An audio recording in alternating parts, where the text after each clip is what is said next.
What's up, you guys? Welcome back to another episode of Reads and Feels. And for this week, I got 3 books that I have feelings about. Let's start off with this one. I started this one last week and I showed you guys it. I finished it this week. No One Will Miss Her. You guys, this one was so good. I totally recommend this thriller. It played me. It's on my favorite thrillers list. This one played me, dude. It fucked with me. I did not see it coming because right in the beginning it tells us Lizzie's dead. So I'm like, okay, she's dead. There's chapters of her where she's explaining to us what happened and about her life and all this stuff. So I thought, okay, she's going to talk to us until it leads up to her murder. We're gonna find out who murdered her. But honestly, leading up to that little surprise, to that twist, I was like, dude, Lizzie's really not dead. I felt maybe she was hiding or she was in it with the Adrian girl. It was Lizzie and her husband, and it was Adrian and her husband. I just didn't see it coming. And then there was a detective. There's chapters about him where he's trying to figure out stuff, and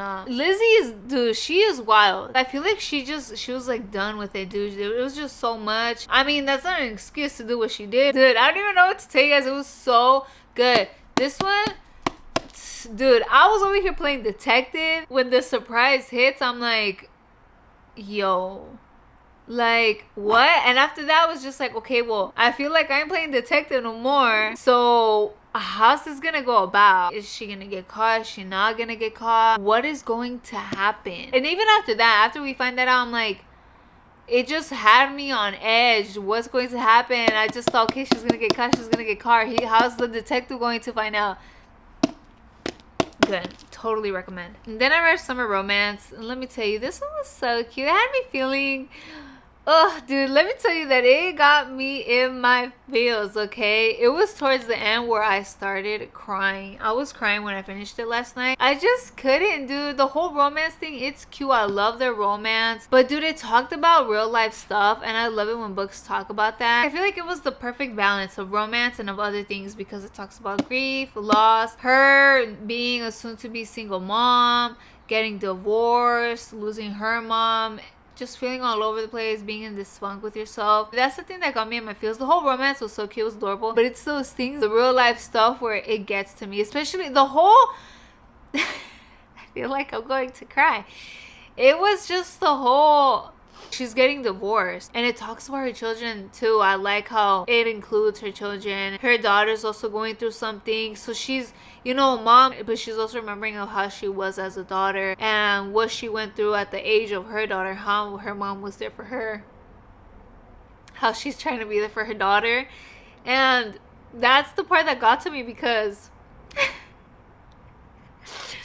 oh my god, I can't believe I'm tearing up. Her daughter was talking to her because she's going through something. She's in 7th grade. These girls aren't including her and she feels left out. And she tells Allie, her mom, how she's been seeing her after her grandma died, after she got divorced with her dad. And she also just doesn't want her to suffer from going into another relationship, and how she hasn't been taking care of herself. And it's just like, it gets you thinking, and it got me thinking how you really look at your parents, what they do, like their role models. Who else are you supposed to look up to? What they do, you tend to do. You don't know if it's really right or wrong. That's just what you see them doing until then you grow up. You know it's wrong, but sometimes you're just like, oh well. That was like her thing, where her mom didn't deal with stuff, didn't stand up for herself. The daughter's like, well, we don't stand up for ourselves, right? Oh, dude, I literally started crying. I'm tearing up again. So that's the thing that got to me. But it was also the ending, the whole romance thing, how he really understood her. Ethan was really there for her, trying to help her, getting to know the kids. And he's not a parent, but he deals with a lot of teenagers, trying to help them out. So he has experience with working with kids, and he even gives Allie little tips and tricks of how to be there for her oldest daughter that she's going through some stuff, to just let her know that she's there, and to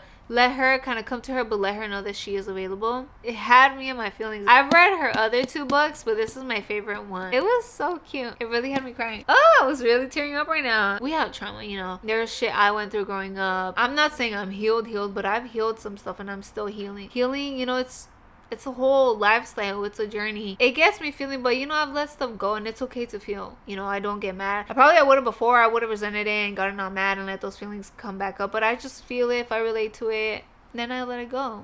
You know what I'm saying? But it was cute. It was lovely.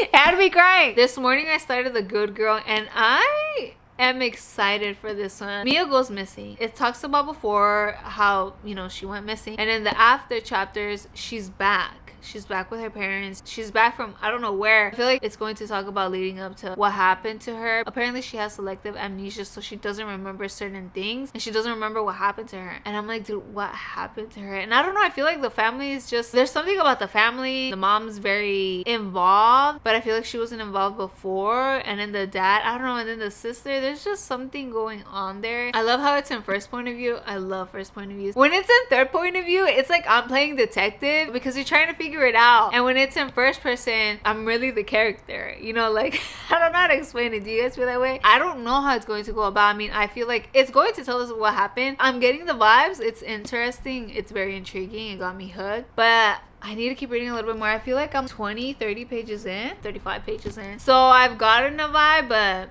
you know, I need to keep reading. It's just a couple of pages. These books were this week's books. I'm really excited for next week's books. I don't know if I'm going to be reading a lot. I'm trying to read this one, yo. This one I cannot put it down. Like, I'm trying to read right now. But there's some stuff I have to do. I don't know if I'm going to read a lot this week because I am going to go on a trip. I might even film beforehand, the day before, because I film on Sundays, you guys. I'm uploading this video later. I'm filming earlier in the day, edit it, and get it uploaded for you guys on Sunday. I film on Sunday and I edit and I upload on Sunday. So I might just record on Saturday because I can't do Sunday. I'm gonna be literally, actually, I don't know. I probably could do Sunday for you guys. I really appreciate you guys watching this video. Comment down below what books you read this week. What books are you excited for the summer? What books are you trying to read this summer? Have you read a cute little summer book? I totally recommend this one for the summer, you guys. This is totally a summer book. I feel like a lot of books that they say is for summer, it doesn't really go with summer. Don't get me started with the holiday books, like the Christmas books and stuff like that. They have been horrible. The ones that I have read are horrible. They're not Christmassy. It might be because I'm not really a Christmas person, a holiday person, but it wasn't the vibe. They weren't the vibe. Don't forget to like this video, subscribe to my YouTube channel, and follow me on social media. Comment down below if you have read any of these books and what did you think about them. Let's talk. I will talk to you guys next week. Stay gorgeous. Stay reading. Bye.